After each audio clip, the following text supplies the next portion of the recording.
Well, it's that time of year when you see scary Halloween decorations and maybe some larger than life animatronics, but there's something else we encounter daily that gives some of us a spook, and that's money. Joining me now to help remove some of that fear is certified financial planner Gregg Murset. Thanks so much for joining us, Gregg. Absolutely. Good to be with you. Thanks. So, Gregg, it's like many people just avoid the B word, that is budgeting. And when people do that, it's not only setting themselves up for failure or disaster, also their family, right? Yeah, budgeting is it's like boring. It's kind of painful, but it's really super important. These are the kinds of lessons that you need to teach your kids really early in life.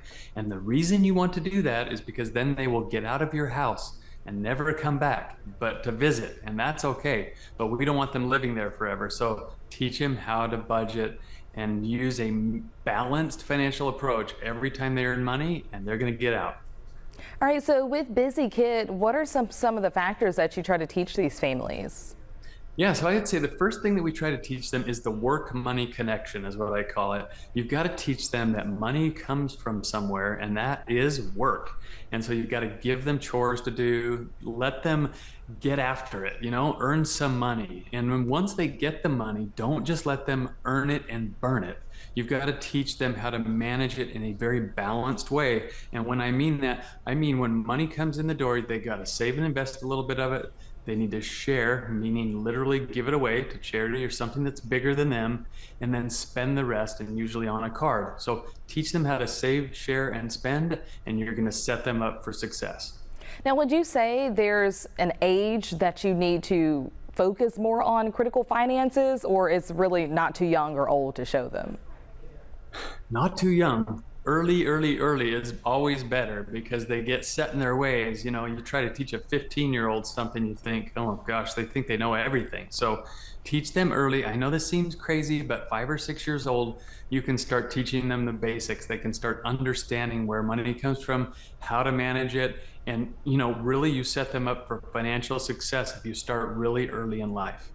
Now, why do you think some parents look at money as being scary teaching their children? Do you think it's probably from when they were children and didn't really learn the proper ins and outs of money?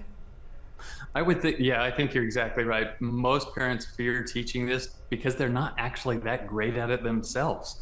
And you don't really want to just say, hey, listen to me, I know what's going on. When you're not all that good at it. So I think the best thing for a parent to do is just eliminate that roadblock completely and say, listen, I'm maybe not that great at this, but I want you to be. So let's get after this and let's start doing this together. If you can do that and you can eliminate the whole fear and the whole trepidation, then you're going to be way ahead of this and you're going to let them learn in a really meaningful way. Now, would you say savings play a part in budgeting? Absolutely. So when they earn money, they've got to save and invest a little bit of that money. Okay. We do it, or should do it, as adults, right?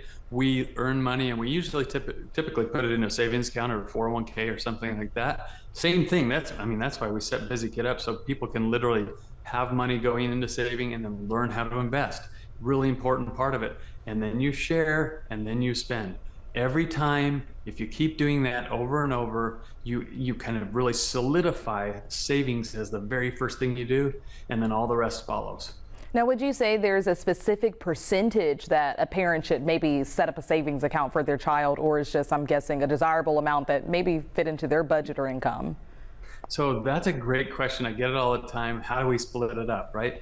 And I think it kind of depends on their age, okay? So the younger they are, the more they'll be able to save. And that makes sense because the older they get, the more that they're gonna want, right? And think they need, right? I need some shoes and they happen to cost $130.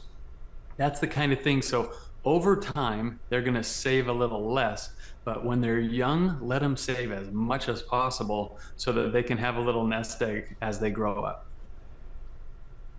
All right, Gregg, thank you so much. And I'm hoping that the families out there will put these tips to good use. Thanks so much.